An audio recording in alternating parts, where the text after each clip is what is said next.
Bonjour, je vais développer ce matin du 21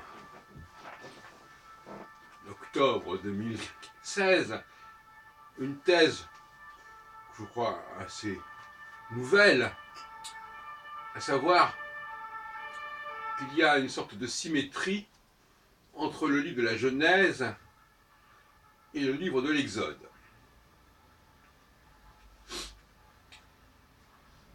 C'est-à-dire que ce sont deux ouvrages qui seraient construits en binôme, en quelque sorte.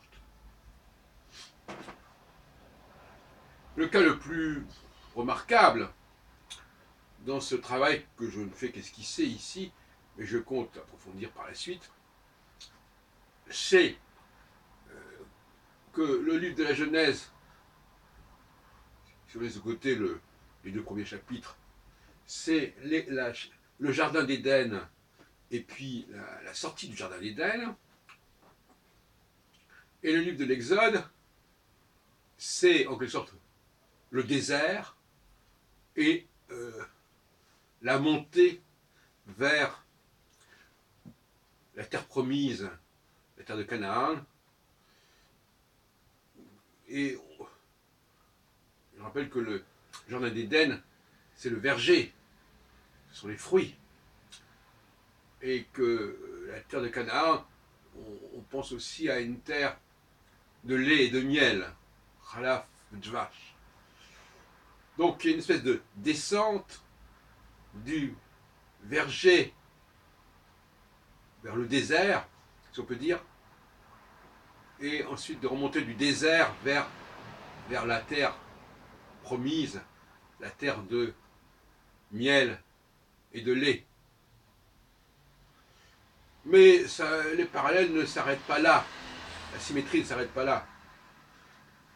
Le livre de la Genèse, c'est le livre du Dieu d'Abraham, d'Isaac et de Jacob, et le livre est dans le livre de l'Exode. Eh bien, Dieu rappelle qu'il est le Dieu, il rappelle à Moïse qu'il est le Dieu d'Abraham, d'Isaac et de Jacob, mais il est aussi le Dieu qui se révèle à Moïse. Moïse étant une sorte de parallèle à Abraham en quelque sorte. Et puis alors il y a aussi les commandements. Car dans le livre de la Genèse, il y a déjà des commandements restrictifs, comme dans le livre de l'Exode. Tu mangeras de tous les fruits du jardin d'Éden, sauf un. De la même façon que dans l'Exode, dans les 10 commandements, il y a tu travailleras tous les jours de la semaine, sauf le samedi, sauf le Shabbat. Pour ne prendre que cet exemple. On va aller un peu plus loin à propos de l'arbre de la science du bien et du mal, qui est justement l'arbre qui n'est pas autorisé dans le livre de la Genèse à Adam, car le commandement ne s'adresse pas au premier abord à sa femme, il s'adresse uniquement à Adam, puisque la femme n'a été créée qu'une fois le commandement à Adam prononcé. Et on voit bien donc qu'il y a déjà un commandement, et donc ces commandements on les retrouve dans le livre de l'Exode, bien entendu. Et puis dans le livre de l'Exode, en fait, il y a ce préambule, enfin, lorsque Dieu se présente à lui, il dit « Je suis », attends, je voudrais retrouver le passage exactement de l'Exode. « Je suis un Dieu jaloux qui poursuit le crime des pères sur les enfants jusqu'à la 3e et la 4e génération, pour ceux qui m'offensent, et qui étend ma bienveillance à la 1000e pour ceux qui m'aiment et gardent les commandements. » Est-ce qu'il n'y a pas là une sorte de dialectique qu'on retrouve dans l'arbre de la science du bien et du mal? Là, en l'occurrence, du mal et du bien. Il y a cette dialectique. Quant à l'arbre cet arbre-là, on retrouve ça dans la Kabbale, avec l'arbre séphirotique, qui est également, quelque part, un arbre de la dualité, avec une symétrie. Parce que din veut chesed,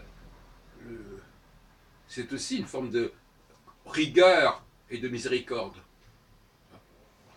Et rigueur et miséricorde, c'est quand même aussi le bien et le mal.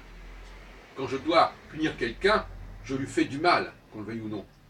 D'ailleurs, ça pose un problème, parce que souvent, au nom d'un châtiment, on laisse s'exprimer des pulsions très destructrices. On ne fait jamais plus de mal à quelqu'un que lorsqu'on entend le punir. Alors, donc, voilà ce parallèle, cette symétrie entre les deux, qui ne me paraît pas du tout fortuite, selon moi.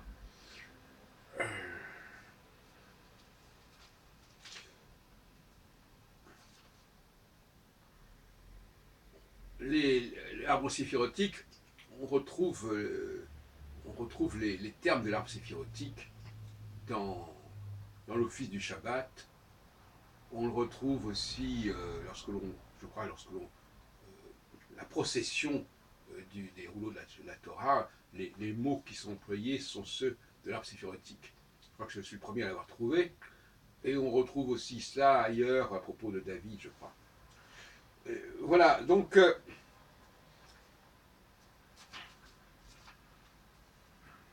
il y a une forme de résurrection dans l'Exode, n'est-ce pas? Le retour de Teshuvah. Teshuvah, c'est le retour. Et effectivement, le mot Aliyah qui est utilisé, on l'utilise pour l'immigration. Mais l'Aliyah, la montée, c'est une remontée en fait. C'est une remontée après la descente. On est descendu du jardin d'Éden et on remonte vers le jardin d'Éden. Et donc, par conséquent, la malédiction, si on peut dire, sur l'homme et la femme dans le jardin d'Éden, elle est en quelque sorte annulée par le processus de la traversée du désert, qui est un processus de retour. Le désert et le jardin sont deux pôles. Je ne sais pas si ça a été suffisamment indiqué. Il faut dire qu'on a tellement écrit sur ce sujet qu'on voit pas très bien comment telle et telle chose n'aurait pas pu être née. Mais moi, je n'ai pas entendu récemment cette dialectique du désert et du jardin. Le désert de l'Exode qui remonte vers la terre promise et la sortie, l'expulsion du jardin d'Éden qui va ramener finalement les Hébreux vers le désert, d'autant plus que Abraham lui-même va, plus que les patriarches vont descendre également vers l'Égypte. Abraham d'abord avec Sarah, et puis ensuite Joseph, vendu par ses frères, puis les frères de Joseph, puis voilà. Donc effectivement, il y a cette espèce de descente, et puis de remontée sous la tutelle, sous la houlette de Moïse, vers cette terre promise. Alors évidemment, tout ça, ça montre bien quelque part qu'il y a une dimension symbolique dans tout cela. Alors, on pourrait même se poser la question de savoir si ce retour du désert vers la terre promise n'est pas quelque chose de l'ordre du symbolique. Et puis je voudrais terminer sur un thème un peu différent, mais qui frappe l'imagination, c'est l'absence des femmes dans tous ces récits finalement. On nous dit, ce Dieu d'Abraham, Isaac et Jacob, on ne parle pas des femmes. On parle très peu des femmes dans la Genèse et l'Exode. Les enfants d'Adam et Ève sont des hommes. Abel et Caïn. Le troisième enfant, Seth, est un homme. Le fils d'Abraham va chercher femme ailleurs. Le fils de Joseph aussi, Jacob aussi va chercher femme ailleurs. Et il reviendra bien plus tard. Donc, quelque part, il y a une véritable dualité masculin-féminin qui est très frappante. Et